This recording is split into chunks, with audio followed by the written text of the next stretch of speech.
នេះtemple នៅ Hawaii បងប្អូនtemple គេស្អាតហើយមើលទីធ្លាប៉ុណ្ណាណាលោកម្ចាស់ហើយ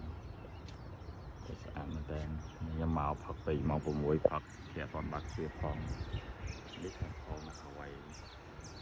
គេមើលទេសភាពគេលោកហើយតែគេធ្វើស្អាតមែនតើ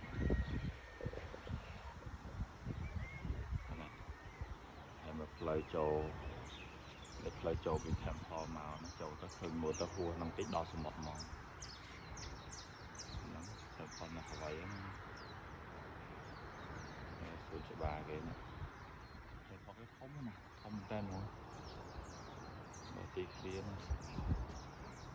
ហ្នឹងលយណា